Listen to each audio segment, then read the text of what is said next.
Hello students, how are you. फिर से एक बार आप मेरा चेहरा देख रहे हैं, ठीक है। ऐसा चलता रहेगा, कभी लाइव लेक्चर की तरह, कभी पेन पेपर वाला और कभी वो एप्लीकेशन वाला सॉफ्टवेयर वाला वीडियो में बनाऊंगा। तो सभी तरह की आपको एक्सपीरियंस मिलेगी, राइट। तो आप मुझे बताइए ना, अगर कोई दिक्कत है या फिर आपको ऐसा लगे कि मुझे इस तरह की वीडियो में ज्यादा अच्छा लगता है, तो आप मुझे बता सकते हैं। पर जनरली क्या होता है कि मैं थियोरिकल क्वेश्चन कंसेप्ट होता है वो इस तरह से फेस टू फेस समझाने की कोशिश करता हूँ। I like to explain like live lecture, okay. तो ये लाइव लेक्चर वाली फीलिंग इसमें आती है, इसलिए मैं ये जो थियोरिकल कंसेप्ट होते हैं वो ऐसे ही वीडियो बनाकर समझाता हूँ। फिर वो जो सम कैलकुलेशन वाला है तो ये उसमें तो आपको सिर्फ वो कैलकुलेशन स्टेप देखने होते हैं, तो वो तो पेन पेपर वाला या सॉफ्टवेयर एप्लीकेशन वाला वीडियो भी चलता है। इसलिए मैंने इस तरह से अगले एक्सरसाइज में वीडियो बनाई थी। तो चलो आज स्टार्ट करते हैं नया टॉपिक, ज्योमेट्रिक प्रोग्रेशन। आपके लिए नई टर्म है ज्योमेट्रिक प्रोग्रेशन, क्योंकि एरिथमेटिक प्रोग्रेशन तो आप सीख कर आए थे 10th क्लास में, बट ये नया है। बट दोनों में सिमिलैरिटी ये है कि एपी थी एरिथमेटिक प्रोग्रेशन, उसमें जो क्राइटेरिया था उसकी डेफिनेशन में वो था common difference between two consecutive terms are the same, okay. तो ये डिफरेंस सेम होता था।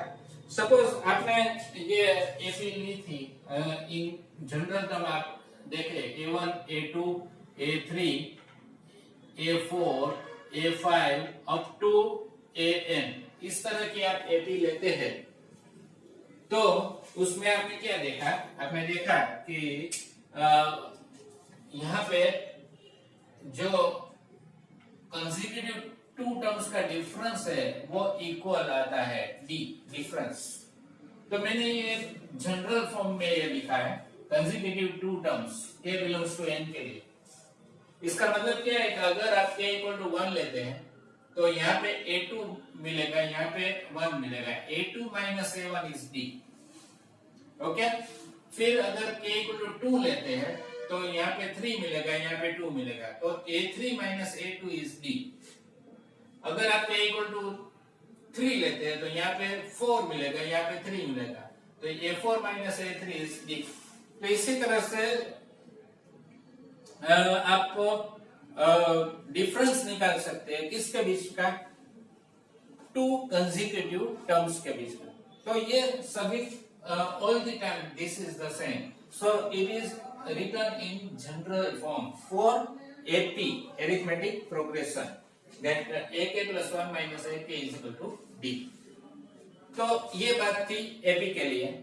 This was the main concept of arithmetic progression, that there should be common difference between two consecutive terms must be said.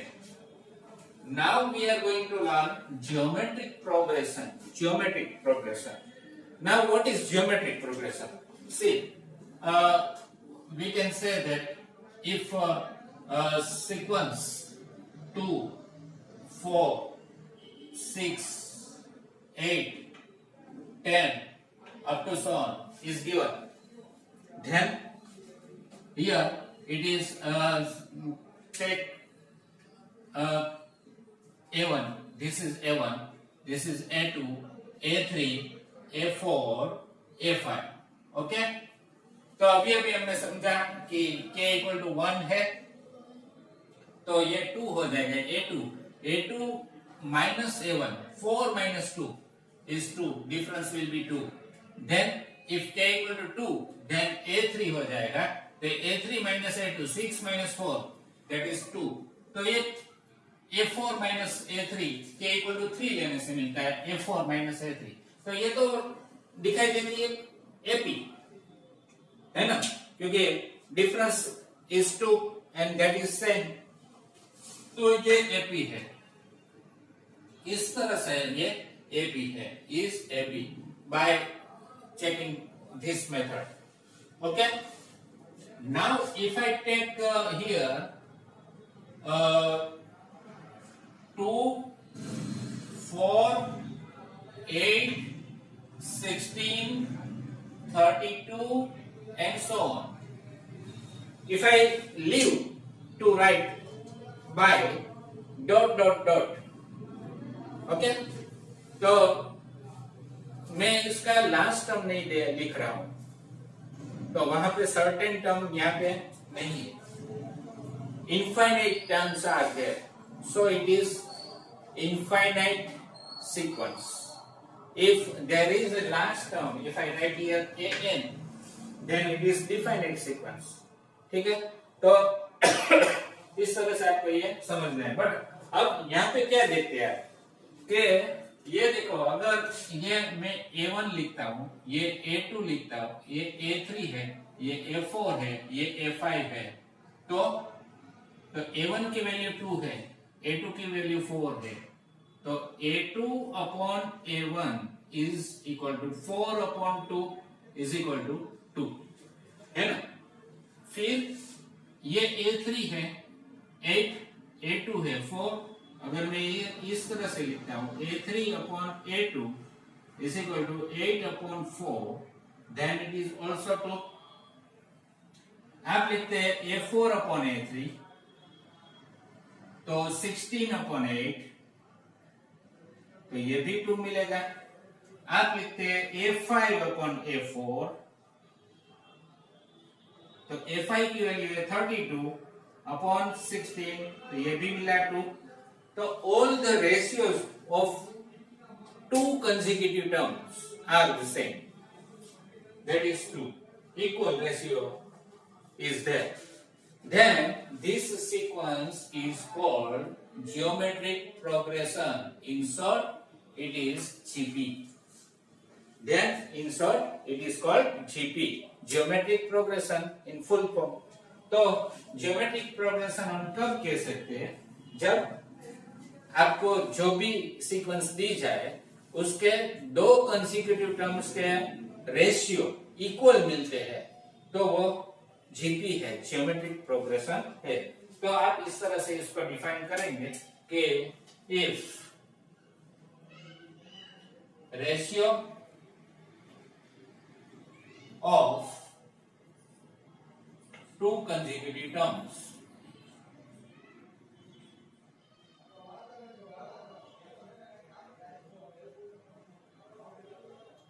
of given sequence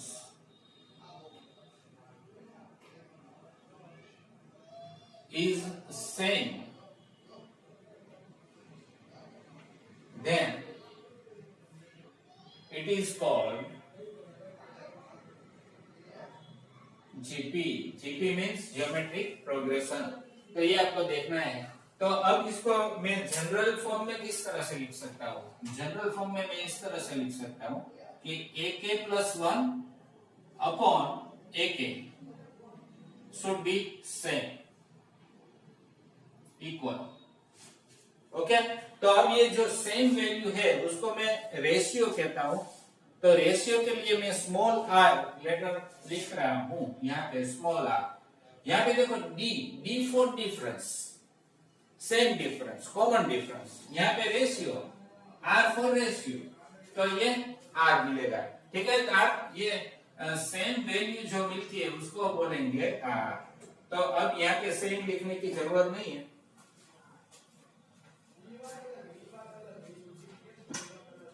ये मिलेगा R, common ratio. तो this is the important term for geometric progression, R, common ratio. तो R आपको याद रखना है. R को ध्यान में लेकर ही हम जियोमेट्रिक प्रोग्रेशन के सभी क्वेश्चन सॉल्व कर पाएंगे. ठीक है, तो ये है एपी के लिए और ये है जीपी के लिए. तो आप इस तरह से कॉमन रेशियो निकाल सकते हैं और चेक कर सकते हैं कि गिवन सीक्वेंस इज जीपी और नॉट. राइट, तो चलो अब ये थोड़ी सी प्राइमरी नॉलेज थी आपके लिए. अब इसको हम थोड़ा सा ज्यादा जनरलाइज करते हैं ताकि अच्छी तरह आपको माइंड में सेट हो जाए।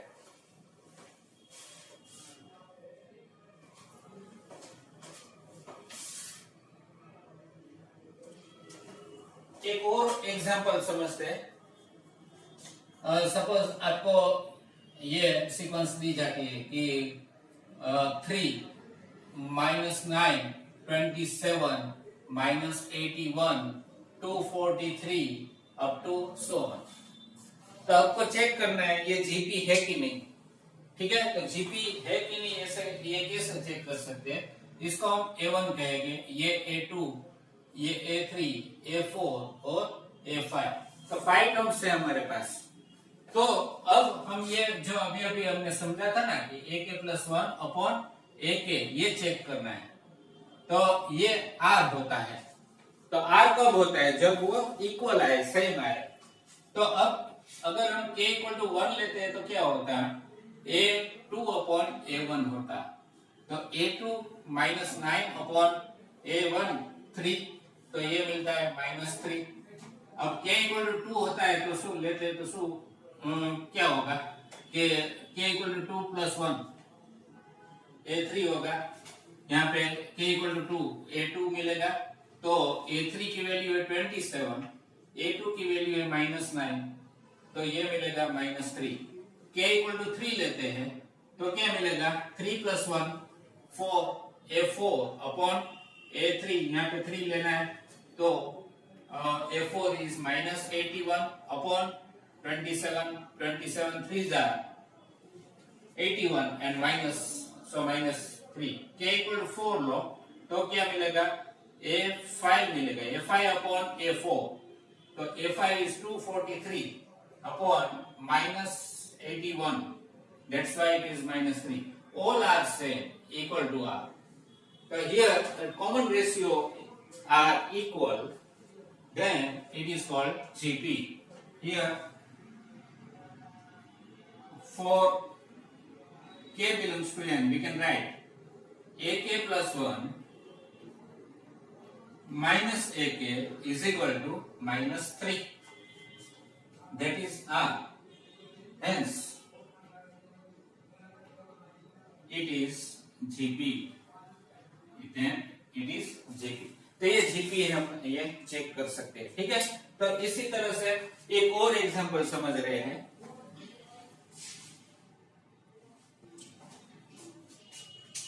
सपोज आपको दिया गया है ये कि 0.1 0.01 0.001 0.0001, ठीक है, अप टू सो। तो ये इनफाइनाइट सीक्वेंस है, इनफाइनाइट जीपी है। तो ये जीपी है ऐसा मैंने कैसे बोल दिया बिना चेक किए, क्योंकि मुझे मालूम है, बट हम चेक करेंगे। ओके, तो ये A1 लिखो, ये A2 लिखो, ये A3 लिखो, ये A4 लिखो। तो अब मैं ये चेक कर रहा हूं, जो हमारे पास रेशियो की टर्मिनोलॉजी है AK+1 अपॉन AK, ये इक्वल होना चाहिए, हम जानते हैं। तो अब ये हम चेक करना चाहते हैं। तो अब यहाँ पे अगर मैं A2 अपॉन A1 लिखूं तो A2 is what, 0.01 upon A1 is 0.1, तो इसका आंसर होगा 0.1। कैसे, शॉर्टकट है कि अगर डेसिमल वैल्यू के बाद आपके पास 2 डिजिट है न्यूमरेटर में और डिनोमिनेटर में 1 डिजिट है डेसिमल वैल्यू के बाद, तो उसका सब्ट्रैक्शन करना है। तो ये 2 है, ये 1 है, तो 2 में से 1 जाता है, 2 - 1 1 है, तो आपको डेसिमल के बाद 1 लगाना है, ठीक है। बट ये आंसर कैसे मिला, यही आंसर कैसे मिला ये देखना है। तो आपको ऐसा करना पड़ेगा कि 0.01 इज 1/100 अपॉन 0.1 इज 1/10। अब इसको आप इस तरह से लिख सकते हैं कि denominator of numerator goes to denominator, that's why 1/100 into denominator of denominator goes to numerator, तो ये 10 लिखा जाएगा। तो ये 0 0 कट, 1/10 बचता है, तो 1/10 इज इक्वल टू 0.1। देखो ये मिल गया, ठीक है। तो अब डायरेक्ट जैसे पहले हमने डेसिमल की कैलकुलेशन तो कर ली, बट 1/1 इज 1, डायरेक्ट डिवीजन करना है, तो ये मिलता है। तो इस तरह से आप देखेंगे कि A2/A1 इज 0.1, तो ये डायरेक्ट कैलकुलेशन है। अब अगर डायरेक्ट कैलकुलेशन से ही मैं ये फाइंड करूं A3/A2, तो क्या होगा 0.001 अपॉन 0.01। तो यहाँ पे 3 डिजिट है, यहाँ पे 2 डिजिट है, तो 3 - 2 1 होता है, तो 1 डिजिट मिलेगा, तो 0 पॉइंट यहाँ पे लिखेंगे 0 पॉइंट। अब 1/1 1 ही होता है, तो 1 लिखेंगे, तो रेशियो 0.1 मिला। अब मैं फाइंड कर रहा हूं A4/A3, तो A4 is what 0.0001 and A3 is 0.001। तो अगेन यहाँ पे 4 डिजिट, यहाँ पे 3 डिजिट आफ्टर डेसिमल, तो 4 - 3 is 1, तो 0.1 डिजिट, 1/1 is 1। तो देखो सभी के आंसर है वो 0.1 मिल रहा है, रेशियो 0.1 मिल रहा है। So here we can write AK plus 1 upon AK is equal to 0.1 say, okay, so it is GP, sorry it is GP। तो इस तरह से आप चेक कर पाएंगे, ठीक है। अब आपको होमवर्क में ये सॉल्व करना है, आपको जीपी में देता हूं एक्स्ट्रा के 0.2 0.04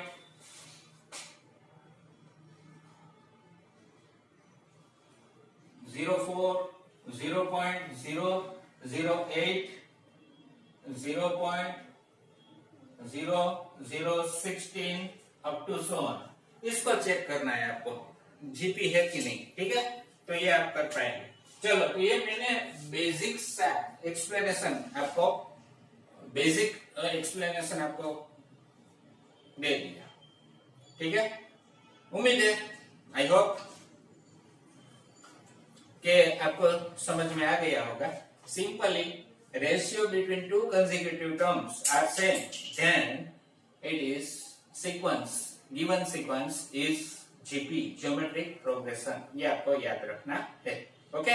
चलो, अब इसको जनरल फॉर्म में लिखते हैं,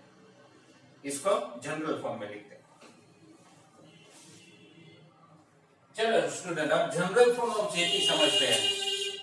जनरल फॉर्म के लिए हमें ये n टर्म्स लिखनी होगी, A1 A2 A3 A4 up to AN। तो अभी हमने ये समझो कि मैं ये एक लिखता हूं 2 6 18 20 18 54 अप टू सो ऑन, ठीक है। तो ये आप देख सकते हैं 6 डिवाइड बाय 2 3 मिलता है, 18 डिवाइड बाय 6 3 मिलता है, 54 डिवाइड बाय 18 3 मिलता है। तो आप ये देखो कि फर्स्ट टर्म A1 है 2 है, सेकंड टर्म A2 वो 2 को 3 से मल्टीप्लाई करने से मिलती है। A3 is 18, तो वो ये 2 3 6 हुआ ना, तो 6 को 3 से मल्टीप्लाई करने से मिलती है, तो 18 मिला। और A4 कैसे मिला? 18 को 3 से मल्टीप्लाई करने से 54 मिलता है। मतलब क्या हुआ कि प्रीवियस टर्म को 3 से मल्टीप्लाई करो तो नेक्स्ट टर्म मिलती है, ओके। प्रीवियस टर्म को 3 से मल्टीप्लाई करो तो नेक्स्ट टर्म मिलती है। तो इसका मतलब ये हुआ कि इसका जो कंसेक्यूटिव और 2 टर्म्स का रेशियो है वो 3 है, तो 3 इज R इक्वल टू 3, ये डिसाइड हो चुका। अब इसको हमें जनरल फॉर्म में दिखाना है। तो जनरल फॉर्म में किस तरह से दिखाएंगे कि ये समझो कि A1 equal to 2 is A, ठीक है। तो यहाँ पे आप इसको इस तरह से लिख पाएंगे कि A2 is equal to 2 into 3 A3 is equal to 2 into 3। अब ये 6 लिखा था ना, 6 3 जा, तो मैंने 2 into 3 ऐसे किस रखा है, into 3 करो। फिर A4 is equal to 2 into 3 into 3 into 3। Next term को आप फिर से आपको 3 से मल्टीप्लाई करना है। तो ये क्या मिला, ये आप समझो, ये A है, ये सभी वैल्यू A की है और A की वैल्यू 2 है और ये सभी वैल्यू R की है, ठीक है। तो यहाँ पे R है, R इक्वल टू 3। तो अब इसके द्वारा मैं ये कह सकता हूं कि अगर A1 इक्वल टू A है और रेशियो R है, ठीक है, फर्स्ट टर्म A है, तो आप A2 is equal to A into R लिख सकते हैं। देखो A इंटू आर है ना, A into R. A3 is equal to आप लिख सकते हैं A इंटू आर स्क्वायर। देखो 2 टाइम्स ये R और ये R 2 टाइम्स, मतलब ये कि पिछली प्रीवियस टर्म को आपको रेशियो से मल्टीप्लाई करके जाना है। एरिथमेटिक प्रोग्रेशन में क्या करते थे, डिफरेंस ऐड करते जाते थे, यहाँ पे R रेशियो मल्टीप्लाई करते जाना है। तो AR स्क्वायर, फिर A4 is equal to AR raise to 3, फिर A5 is equal to AR raise to 4। Okay, तो इस तरह से अब आपको AN लिखना है। तो AN किस तरह से लिखेंगे, तो आपको ऑब्जर्व करना पड़ेगा। आप ऑब्जर्व करो कि यहाँ पे टर्म नंबर है 1, तो वो A लिया है, A सिर्फ। ओके, यहाँ पे टर्म नंबर है 2, तो यहाँ पे क्या मिला, 2 माइनस 1। देखो टर्म नंबर इज 2, तो हम लिखते हैं 2 minus 1, that is power 1। Term number is 3, then it is equal to 3 minus 1। Okay, term number is 4, then it is equal to 4 minus 1, right. If term number is 5, then it is equal to 5 minus 1।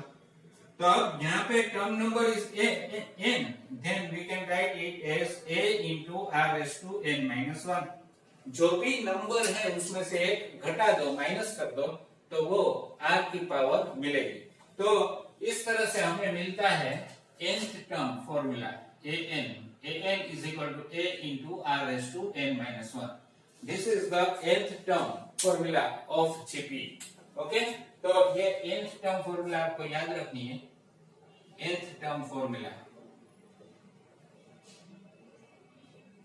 जहां पे ये दो notation आपको ख्याल में रखना है, ठीक है। तो nth term is an and n is equal to term number,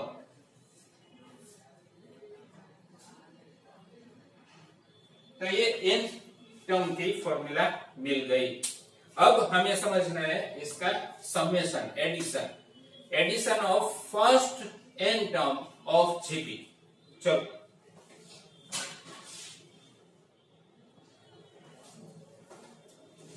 अभी हमने जीपी की जनरल फॉर्म लिखी, general form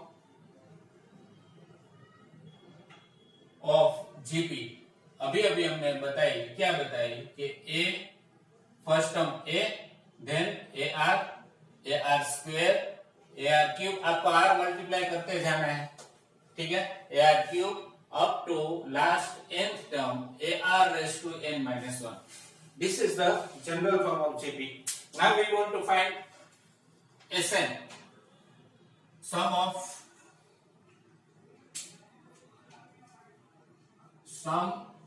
of first n terms of GP। तो इसको हम Sn के द्वारा दिखाएंगे। तो ये Sn है, Sn आप लिखो, ठीक है। तो sum of n terms of GP Sn आप इस तरह से दिखाएंगे कि therefore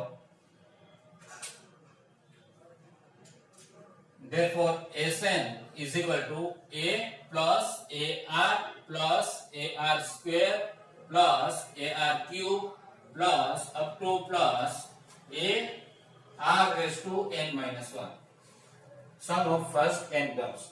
अब यहाँ पे हमें ये फॉर्मूला निकालनी है, एसएन की फॉर्मूला फॉर जीपी। तो ये फॉर्मूला के लिए हम यहाँ पे पहले दो केस में ये फाइंड करेंगे। Case one, if R equal to one, अगर रेशियो वन है तो क्या होगा? अगर रेशियो वन है तो यहाँ पे एसएन जो मिलता है वो इस तरह से मिलेगा, SN is equal to a plus a into one plus a into one square plus a into one cube plus up to plus a into one raise to N minus one. अब आप जानते हैं कि anything one raise to anything is always one, one raise to anything is always one.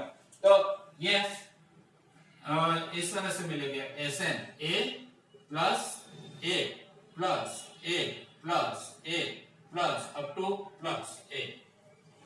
ये same number है जिसका addition है, but how many times we don't know. अरे यार सर, हम जानते तो है। कैसे जानते हैं? क्योंकि हमें पता है कि ये n टर्म्स है, because it is the sum of first n terms of GP. तो ये n टर्म है, अगर n टर्म है तो यहाँ पे a का एडिशन n टाइम्स मिलेगा। कितने? n times. तो जब भी इस तरह से सिमिलर नंबर का एडिशन करना है तो उसका नंबर टोटल कितनी टाइम वो एडिशन करना है वो हमें पता होना चाहिए, क्योंकि यहाँ पे बीच में डॉट डॉट डॉट आ जाता है तो हम सर्टेन नंबर नहीं पता कर सकते। तो इसलिए हमें ये इनटू ब्रैकेट साइड में लिखना है। ओके, तो ये कंपल्सरी है n टाइम्स। अब n टाइम्स a का एडिशन है तो हम क्या लिख सकते हैं? Therefore, it is NA. Sn is equal to NA. NA ना, आप जानते हैं ना कि अगर ये 5 होता है, 5 plus 5 plus 5, तो ये 15 होता है। तो 15 को हम 3 into 5 लिखते हैं। तो 3 times 5 का एडिशन is 3 into 5। ओके, उसी तरह से n times a का addition is n into a ना, ये याद रखना है when the ratio is 1, right? तो ये आपको याद रखना है। तो ये एक केस मिला हमें इस तरह से, Sn equal to Na। अब दूसरा केस चलो देखते हैं।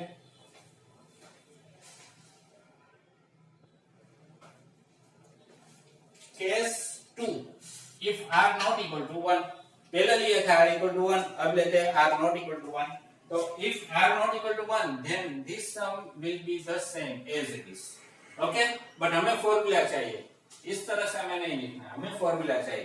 तो इसको मैं नंबर 1 देता हूँ, ये एक नंबर लिख रहा हूँ, से दिस नंबर 1। अब मैं क्या कर रहा हूँ कि Sn को r से दोनों तरफ मल्टीप्लाई कर रहा हूँ। तो taking multiplying both the side of result 1 by r, ratio, r is ratio. Okay, तो r से मैं मल्टीप्लाई कर रहा हूँ तो मुझे मिलता है r into Sn is equal to a into r। देखो सभी टर्म को मैं r से मल्टीप्लाई करूंगा, सभी टर्म को r से मल्टीप्लाई कर रहा हूँ तो a इंटू r मिलेगा। फिर यहाँ पे r मल्टीप्लाई होता है तो a इंटू r स्क्वायर होगा, है ना, r इंटू r स्क्वायर। फिर यहाँ पे r मल्टीप्लाई करता हूँ तो a r क्यूब मिलेगा। फिर यहाँ पे r मल्टीप्लाई करता हूँ तो a into r raise to 4 मिलेगा। और उसी तरह यहाँ पे लास्ट में अगर r मल्टीप्लाई करता हूँ तो r रेज़ टू n मिलेगा, क्योंकि r raise to n minus 1 into r raise to 1, तो पावर का एडिशन होगा, क्योंकि बेस सेम है, टर्म्स आर इन प्रोडक्ट, तो पावर का एडिशन होता है n माइनस 1 प्लस 1, तो 1 1 कट हो जाएगा, ओनली n बचेगा, remaining is power n of r। Okay, तो ये इस तरह से मिलता है। बट मैं यहाँ पे क्या कर रहा हूँ कि यहाँ पे एक अगली टर्म, इसके प्रीवियस टर्म लिख रहा हूँ, वो होगी a into r raise to N minus one. क्यों? क्योंकि आप देख सकते हैं कि लेफ्ट साइड में आप जाते हो तो r की पावर एक माइनस होती हुई, साइड में जाते हो तो एक प्लस होती हुई इंक्रीज होती है। ठीक है, तो ये a into r raise to n है, तो उसके अगली टर्म में पावर n माइनस वन ही होगी, ऑब्वियस, राइट। अब इसको मैं नंबर 2 देता हूं, नंबर 2। अब फॉर्मूला निकालनी है, तो फॉर्मूला के लिए मैं यहाँ पे क्या करूंगा, टेकिंग इक्वेशन 1 माइनस इक्वेशन 2।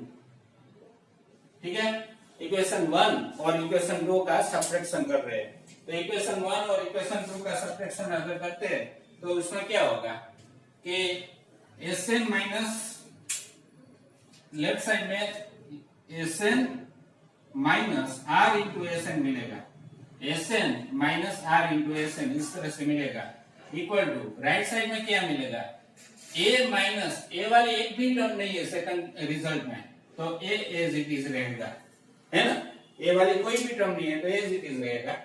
फिर ar माइनस ar, क्योंकि माइनस आर इंटू Sn है, सेकंड रिजल्ट माइनस हो रहा है, सब्ट्रैक्ट हो रहा है, तो ये माइनस होगा, तो ar कैंसिल हो जाएगा।